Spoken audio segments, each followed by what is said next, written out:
Hello everyone, my name is Deckerlink, the Trained Unprofessional, and welcome back to Blackgate! On the last episode, we accidentally started on the Vec route.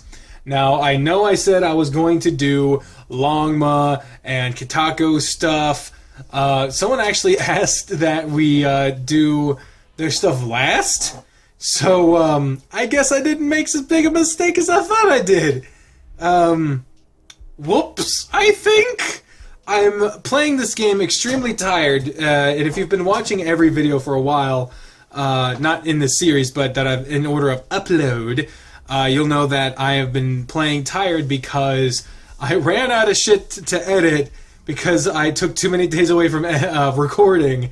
So I am recording a fuck ton, like late at night, trying to do as much as possible. So without further ado, let's just get on with it, eh?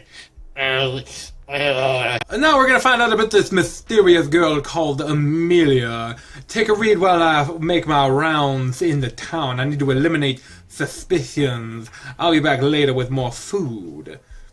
Vec opens the hatch and leaves with his tail swinging behind him. I sit alone and a chill creeps over me. I get up onto the bed, taking the covers and wrapping myself up.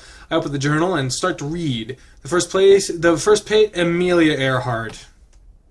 Someone said this in the fucking comments. Someone said it was Amelia Earhart that was in this fucking town. But I wanted to be like, ha, really? Amelia Earhart? Of course, after Isaac goddamn Christing bitch fucking Newton, of all the scientific minds in history, you put Beaker in a bow tie up against Amelia Earhart too? Really? Really? Is this just to explain all the people who randomly disappear wind up in Blackgate? Is that the shit? Because I don't remember Isaac Newton fucking vanishing out of nowhere. I thought he just died. Like, it was a little weird, but, you know, whatever, this isn't about, whatever, just fucking, Amelia Earhart's in this game now, okay, I shouldn't be surprised, but somehow I am. This place gets more and more interesting. I flipped the well-worn pages. They seem to be worse off than Isaac Newton's journal. This is rather strange, since the other journal is much older. I read on. July 3rd, 1937, the Canary has crashed in a field after major electrical malfunctions. My previous stunts have thoroughly trained me in such emergency situations, because that's how Amelia Earhart talked. I'm not so easily dispatched as all of these men seem to think. However, all of my training and strength is not enough for what I must face now. The devil himself named Vec approached me the night the Canary crashed. To be frank, the destruction of my precious is more troublesome than the horned one. I've faced many demons before and men. Okay, I get it. Amelia Earhart was going up against male opposition, but that wasn't her only MO, people. And just putting horns on one points at the obvious. However, his hospitality is welcomed in this state of emergency. I have a lovely room to stay in and plenty of amenities so that I can fix my plane and leave this town. I find the climate, forestation, and buildings out of place. Many nights have passed, except tonight was quite different. I met another member of the town today. His name is Vincent. Oh, God, here we go. And he appears as if a cat has taken human form. It is such a strange sight to see, and I'm glad I got to see it. I could say I am one of the very few to witness such amazing sights. Vincent himself was incredibly pleasant and inquisitive. Oh, really? Wait a minute. Oh, no. Are they fucking...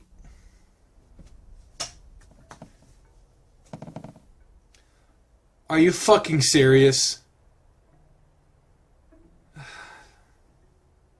Remember in the graveyard, it was a plane. And it was heavily hinted that Vincent cared very deeply, almost romantically, for another human in the past. Are you fucking kidding? Are you... Listen. Are you kidding me? Let's just keep reading. Let's not assume anything. But I swear to God, if that's the story, I told him of my journey, and his eyes lit up. He wanted to hear more of my transatlantic flight. He had to cut his visit short, akin to how one sneaks in and out of their house. He promised to visit me again. Right after Vec left, Vincent came in like clockwork. This cat seemed a little too slick for his own good. He mentioned that he worked in the town's library. There are books from different worlds and places that he wished he could go to. I'm realizing now that my flight around the world might be a flight around the universe. How I wish to visit this library and read of all these undiscovered books. It reminds me of when I was just a girl, flying away with words written by others. With these new books, I could fly to worlds never before thought of. Vincent promised to bring a number of his favorite novels to me. I learned that Vincent and I have more in common than I originally thought. He also was a traveler back home. His planet is a world filled with sand and beautiful mountains. Tatooine. The book he brought with him tonight is his travel journal.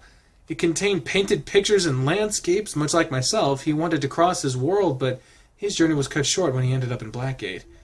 The poor cat spent far too much time speaking with me because Vex showed up and saw us together. The devil said little except, since my cover was blown, I could visit the town now. Vincent and I would get to meet Sooth, Flowers, Alan, the rest of the librarians, and the newest member, Katako.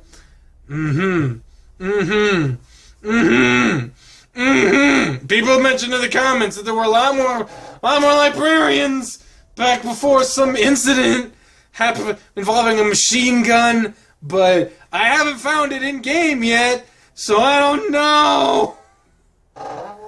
Y'all are terrible with the spoilers and shit. Tonight I will see the town for the first time. Vincent will arrive shortly, and we will visit the library first. The penmanship is different from here on out. Amelia Earhart died after she was attacked by Gears Tuskweather. She never got to see all those sights. She never got to read all the books she sought. The canary marks her grave. May she rest in peace. Well, that was quite morbid. I take the book to bed and sleep the rest of the night away. Night 3! Amelia! Beck opens the hatch and walks down the steps. There's a tray of food in his hands again. He places it on the table and we sit together. I eat as he watches. All I hear is the sound of my own chewing. I believe that word is mastication. If I had signal, I would just look it up. You said thought writing. Write about what? The journal of what you're experiencing, what your thoughts are, and any questions you have. As you can see, many others took the time to write. How haven't you? I'm not really a writer. I've been busy reading. Really. I've been reading all the other journals first. I see, but wouldn't you like to leave a mark? Let the next one know you were here. I'm not famous or important enough to leave a journal. That's not true. You're exceptionally famous for all the wrong reasons. Still, you should write. Leave behind evidence that you even existed in this world. He's really intent on me writing. It makes it sound like he knows my future. That does sound reasonable. I'll start writing. Good. That gets up and grabs a brand new journal from the shelf. He snatches a few pens in his hand and comes back to me. The devil pushes my tray away just as I finish eating. He replaces physical food with a mental exercise. Vex sits uncomfortably close. How do I start? Write what the date is. Write what you're thinking. I start writing. It is difficult at first with someone watching your every pen stroke. I feel uneasy if I might make a spelling mistake or if I'm not quite sure what to write next. I start with the basics, who I am, where I am, and why there's a devil watching me. My thoughts begin to flow. Vec hasn't left my side, yet I almost forget he's still there. I start writing. I start with jumbled thoughts and confused lyrics, poems and proses scattered the pages.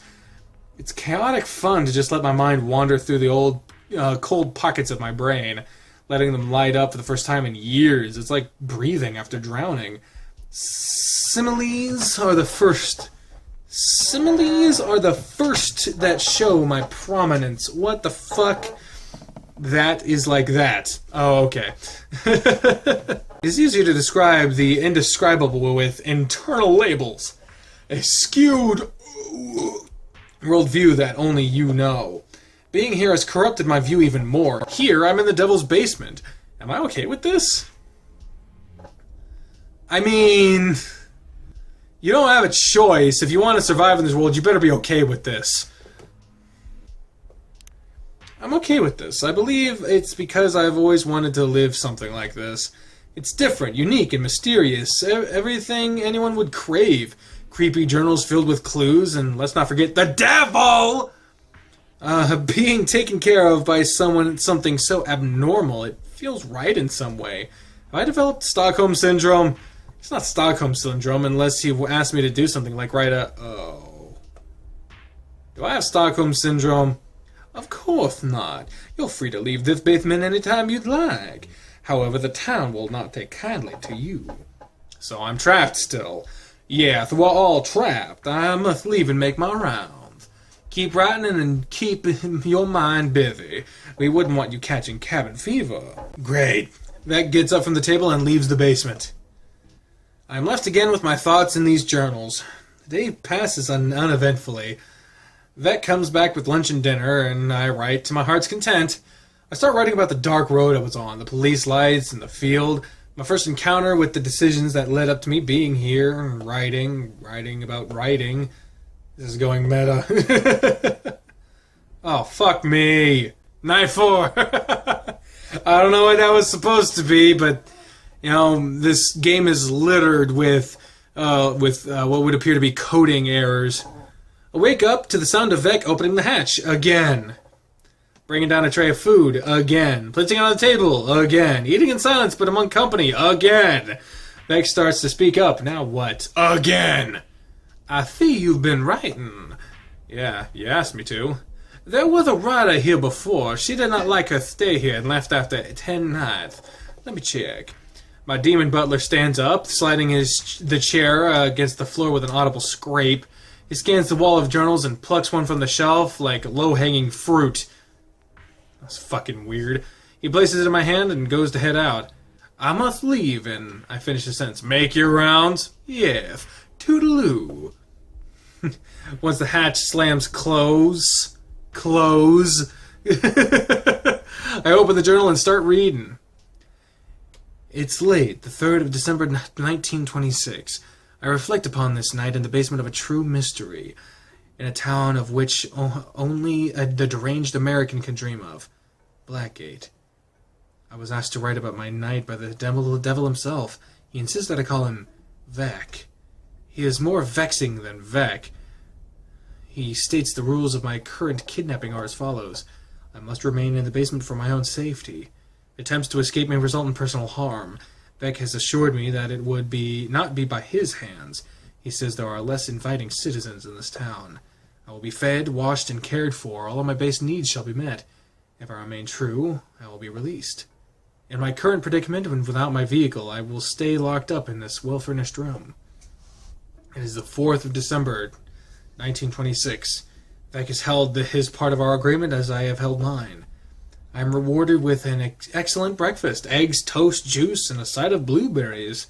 Blueberries are not in season. My devil friend has exquisite taste. I'm rewarded with lunch. I'm rewarded with dinner. It is the 5th of December, 1926. Good. Thank goodness these people are keeping this shit in mind, because I don't even know the date today. Like, I was at work today. I wrote the date several times. I, honest to God, without looking at my laptop to see what the date is, I know it's June 2017. My closest guess is that it's the 18th. I got it! Vec has requested that I write in detail. He states that my talents are best used to intrigue those who come after me. He said to write any questions I may have into this journal. What happens on the 5th day? Vec states that the 5th night is unremarkable. Where am I? Vec states that I'm at a crossroads of sorts. Are you really the devil? Vec states that he's not a devil nor demon. He's not angelic either. He's a mere minion, a pawn. The mayor is angelic. May I see the mayor? Vec says no. My idea of an angel, the cherubs and deific attributes are erroneous. True angels are terrifying. If you read all the stories I've heard about Michael, he's scary, man. They have the heads of beasts and the body of something worse. It is the 6th of December, 1926. I'm not sure if the days are passing as they should. I'm rewarded with the same breakfast. Our conversation was about important people in our lives. Beck said that there are 4 that are important to the town. The Big 4. I asked who they were and why they were important. For once, the devil revealed his darker side, of which I knew he had. He said that each one had a role to play, including him. However, the little devil says his role could be done by another. He is replaceable, and as such, cares not for his own worth or others. I, on the other hand, have but a minor part in a grand plan. The plan is a play that will start when the right one shows up. It is the 7th of December, 1926. Vec returns with the same breakfast. There is nothing else on this page. On the next page, there is more writing. I don't know what day it is, or if this place has days. This hell, I lost my hands, my mouth was sewn shut, I refused to eat, the devil is a liar, my only solace are my prayers. Holy shit! The next place is missing. It was a trick of the mind and body, my hands were gone, I am sure of it. Yet I can feel them, use them. Are they my own hands? My wrists feel raw, my arms are weak. I still refuse his lies. He tried to speak with me, once again trying to reassure me. Have I lost my mind? I will make up my mind. I will make my escape tonight. AC. There was a writer, 1926.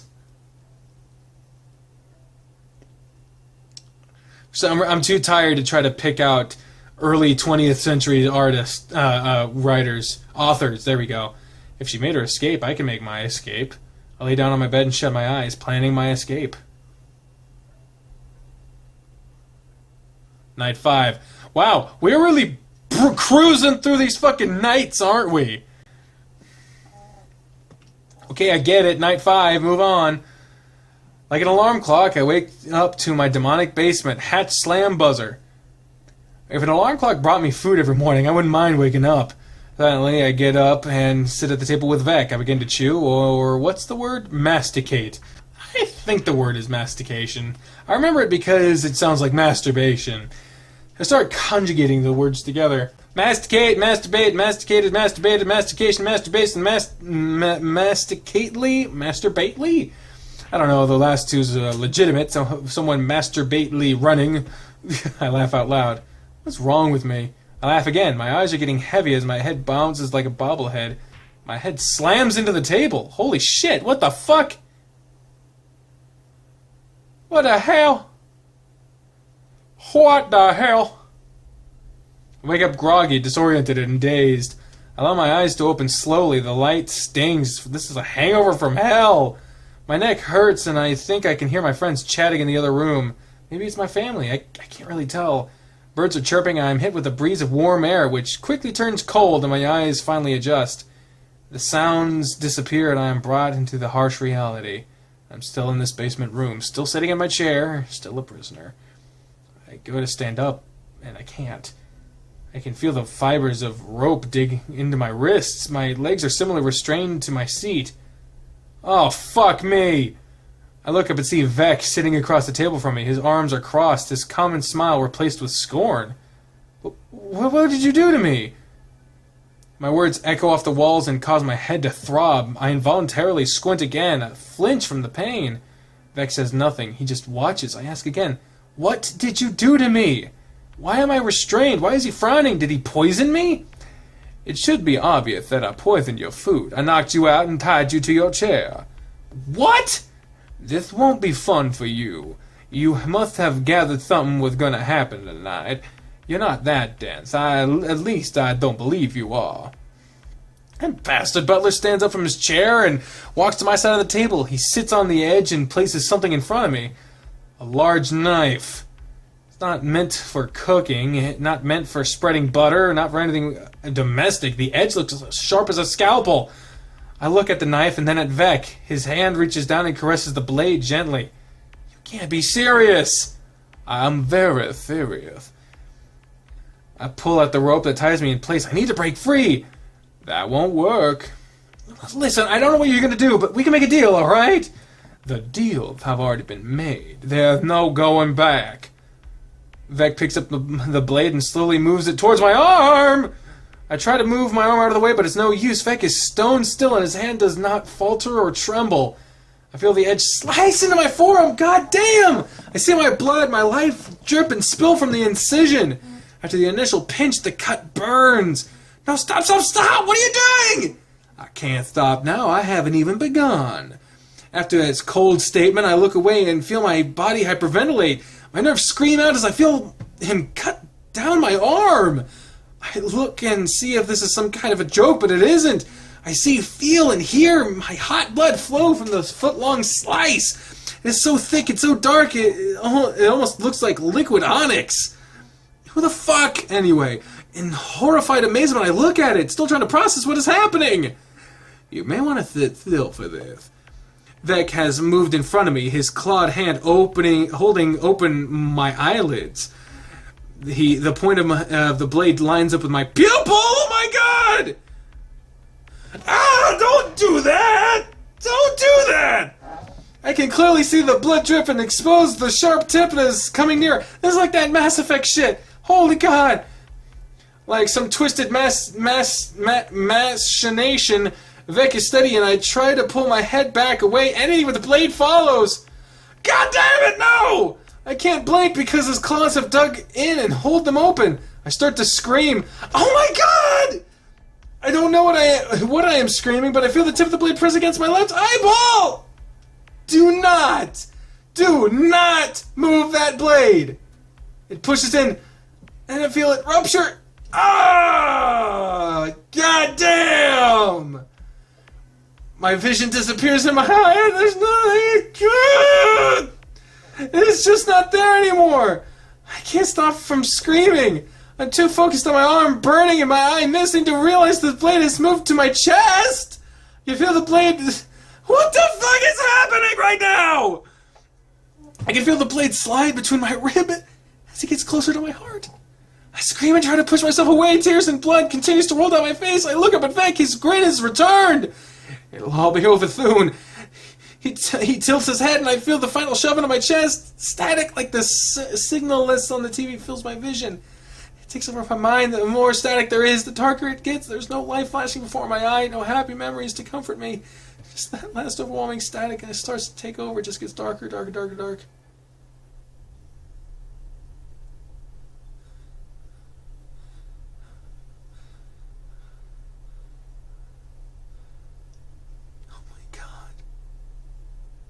I wake up floating. I cough thick from the fluid in my lungs. Where am I now? I can stand up, but waist high and liquid. It's too dark to see anything. I move forward. And the end, I think I'm standing at the end of it all. Death and alone. This isn't me thinking. Awful, impossible, stress, destroyer, plan. Yeah, that isn't me, but the thoughts keep coming like some alien creature invading my mind. No.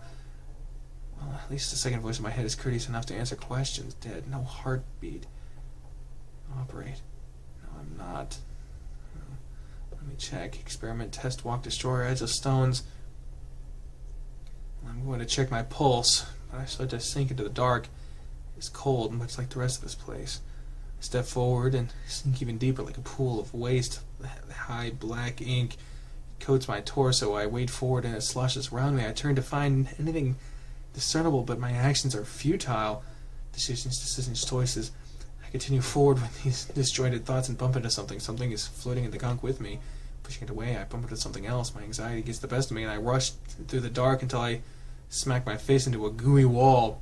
I can feel the residues drip down my neck. It is very unpleasant. I tear at the wall, and I can see damage being done. I remember this. I push my hand through, and I rip it apart like plastic wrap. Light streams from the tear, and I push myself in and through. Oh, for fuck's sake, really? I wake up in the chair. I sit up and quickly and see Vec sitting silently on the other end of the table. You awake now? How splendid. I jump up and away from Vec. I feel my face, arm, my chest. Everything is as it should be. I can see out of my left eye. My veins are still intact and my heart is beating just fine. What did you do to me? You thought. Not well with one eye, but you saw what I did. It is the price I pay for greatness. You'll find now, though I wouldn't worry too much about what was done. Focus on what to do. I want to exercise in your muscles. You have hypoxia, lack of oxygen, in most of your body. Not all of it, however. You tortured me! More like play. Torture is a bit too much. No, this is too much! I will take my chances out there, and you can't stop me. I was never stopping you in the first place, Knox. You just thought I was. Do what you want. I'll leave the devil's basement and head out into the town. Oh, God damn. My bare feet step into the cold alley puddle. The dark alley opens up to a poorly lit street. Monsters of all sizes from all nightmares walk the sidewalk. I see one creature wearing a uniform, a police uniform. The police wouldn't hurt me. The monster has a large buck-like horns and hooved feet. I speak out loud. Its deer ears turn like radar dishes. Excuse me, I need help, officer. The satyr turns around and his face goes white. A human! Yeah, sorry that I startled. Oh, no. He instantly reaches for his gun and pulls it out of the frying pan and out of the fire. What have I done? I start running. Not to anything, just away from something. A loud crack pops behind me. I've never heard gunfire from this angle. It sounds like a whip. A loud pop. The treble turned up and the bass turned off. Around a corner and dash down the alleyway. My adrenaline is pumping and it makes my body numb. Fight or flight instantly kicks in. I managed to get through a maze of alleyways, convoluted pathways, and dark turns. My bare feet slip on trash and grime as I slam through a dumpster. It doesn't hinder me, but I can hear the horse hooves bounding after me. That satyr in police clothes fires another shot at me. I demand my feet to move faster. I emerge from them and come onto a street. My instinct starts to turn off as I start thinking again. A building made of black, stairs that go up, countless horned humans like Vec. Some of them look less human, and some more human. They all wear business suits and hold suitcases. They all turn to each other and stare at me. All communication has stopped, silence cutting through the scattered groups. The only noise I hear are loud clops of hooved feet chasing me. I make a run to the crowd and up the stairs. You wouldn't shoot me and risk hitting someone else, right? I reach the stairs and run up them. The demons split away from me and like I'm festered with disease, yet their gaze is filled with no emotion. Blank, cruel judgment. From the bottom of the stairs, I hear that satyr yell. Stop! Give up! There's nowhere left for you to go! I was right, he was shooting at the crowd. I climb a few more steps and trip on the cold stone. My foot was slimy from whatever I stepped on. I turned back to see the buckhorn thing climb the stairs. He raises his firearm again. I'm segregated from the crowd as they shy away from me. It's an easy shot to take, and I cover my face and head. The sound of a gun rings out, and a ricochet quickly follows. I'm not sure what happened, and I uncover my face and see a sword planted in the steps before me. The satyr looks confused at the weapon being there.